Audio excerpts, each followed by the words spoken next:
Hello friends, welcome back to student బడి YouTube channel. నేను మీ రాజ్ కుమార్. తెలంగాణ రాష్ట్ర వ్యాప్తంగా ఉన్న జిల్లాల్లో మనకు 14,236 అంగన్వాడీ ఉద్యోగాలను అయితే నోటిఫికేషన్ అయితే రిలీజ్ కాబోతుంది. దానికి సంబంధించిన పూర్తి వివరాలు ఈ వీడియోలో తెలుసుకుందాం. ఫస్ట్ టైం మన ఛానల్ని చూసిన వాళ్ళు మన ఛానల్ని సబ్స్క్రైబ్ చేసుకోండి, అలాగే వీడియోని అయితే లైక్ చేయండి.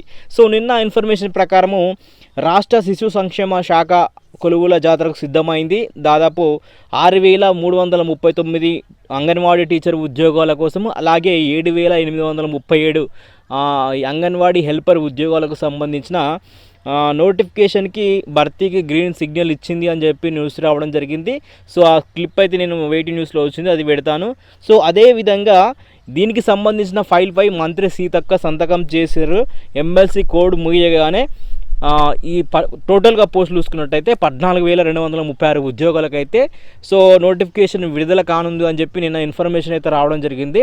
సో ఇప్పుడు దాదాపు ఒక 10-15 నిమిషాల క్రితం మళ్ళీ ఒక న్యూస్ కూడా రావడం జరిగింది. సో సేమ్ ఇదే వచ్చింది. దాదాపు రాష్ట్రంలో 6,339 ఉద్యోగాలకు, అంగన్వాడీ టీచర్ ఉద్యోగాలకు, అలాగే హెల్పర్ 7,837 హెల్పర్ ఉద్యోగాలకు, టోటల్గా 14,236 ఉద్యోగాల కోసం అయితే ఈ నోటిఫికేషన్ అయితే రిలీజ్ చేస్తున్నారు అని చెప్పి ఇవ్వడం జరిగింది. సో ఇక్కడ భర్తీకి గ్రీన్ సిగ్నల్ ఇచ్చిర్రు అని చెప్పి అంటారు. కేంద్ర మార్గదర్శకాల ప్రకారము ఇంతకుముందు మనకు అంగన్వాడీ ఉద్యోగానికి టీచర్ కానీ అలాగే హెల్పర్ కానీ 10వ తరగతి క్వాలిఫికేషన్ ఉంటే అప్లై చేసుకునే అవకాశం అయితే ఉంటుంది. ఇప్పుడు కేంద్ర మార్గదర్శకాల ఆదేశం ప్రకారం అయితే ఇంటర్ను క్వాలిఫికేషన్ పెంచుతున్నామని చెప్పి అయితే ఇప్పుడున్న న్యూస్ అయితే రావడం జరిగింది. పైన స్క్రీన్ పైన ఇస్తాను. సో ఇంతకుముందు మనకు సెలక్షన్ ప్రాసెస్ ఏ విధంగా ఉంటుందంటే ఒక గ్రామానికి అంగన్వాడీ ఉద్యోగాలు, అంగన్వాడీ సెంటర్లు ఎన్ని ఉన్నాయి, దాంట్లో టీచర్ ఖాళీలు ఎన్ని ఉన్నాయి, అలాగే హెల్పర్ ఖాళీలు ఎన్ని ఉన్నాయి, ఆ విధంగా లిస్టు జిల్లాల వారీగా, విలేజ్ల వారీగా లిస్ట్ అయితే జిల్లా కలెక్టర్ ఆధ్వర్యంలో విడుదల చేసేవారు. ఒకవేళ ఒక అంగన్వాడీ సెంటర్లో బీసీ కానీ ఎస్సీ కానీ కేటగిరీకి చెందిన వాళ్ళు అప్లై చేసుకోవాలి, వాళ్ళకి సంబంధించిన పోస్టు అంటే వాళ్ళు మాత్రమే అప్లై చేసుకునే అవకాశం ఉండేది. ఇది 10వ తరగతి మార్కుల ఆధారంగా ఈ సెలక్షన్ ప్రాసెస్ అనేది ఇంతకుముందు జరిగింది. దాదాపు 2017, 18, 19లో చాలా ఉద్యోగాల నోటిఫికేషన్ అయితే అంగన్వాడీ ఉద్యోగాలు అయితే పడ్డాయి. సో ఇప్పుడు ఇంటర్ క్వాలిఫికేషన్ చేస్తామని చెప్పి అనడం జరుగుతుంది.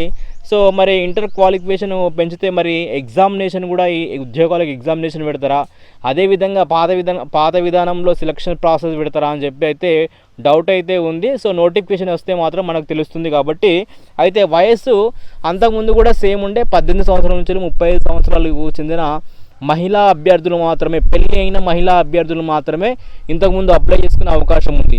ఇప్పుడు కూడా మరి వాటిని చేంజ్ చేసే అవకాశం ఉందా లేదా అనేది మనకు నోటిఫికేషన్ వస్తే అర్థమవుతుంది. సో పాత నోటిఫికేషన్ ప్రకారం అయితే 10వ తరగతి నుంచి అయితే ఒక ఇంటర్కి అయితే ఇప్పుడు పెంచిర్రు. మరి అది పాత ప్రకారం నోటిఫికేషన్ భర్తీ చేస్తారా, కొత్త ప్రకారం నోటిఫికేషన్ కొత్తగా ఏమైనా చేంజెస్ చేస్తారా అని చెప్పి అయితే మనకు నోటిఫికేషన్ వచ్చిన తర్వాతనే తెలుస్తుంది. కాబట్టి నోటిఫికేషన్ వచ్చే వరకు అయితే వెయిట్ చేయాలి.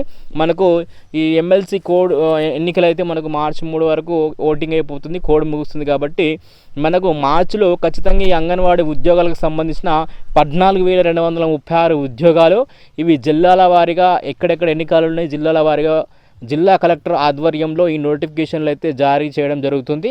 సో దీనికి సంబంధించిన మరింత ఇన్ఫర్మేషన్ మళ్ళీ ఏ అప్డేట్ వచ్చినా కానీ మన ఛానల్లో అప్డేట్ చేయడం జరుగుతుంది. కాబట్టి ఫీమేల్ అభ్యర్థులు ఎవరైతే అంగన్వాడీ ఉద్యోగాల కోసం అయితే వెయిట్ చేస్తున్నారో ఖచ్చితంగా మన ఛానల్ని సబ్స్క్రైబ్ చేసుకోండి, అలాగే వీడియోని అయితే లైక్ చేయండి, ఎవరికైనా యూజ్ అయితే వాళ్ళకైతే షేర్ అయితే చేయండి. Thank you friends, all the best.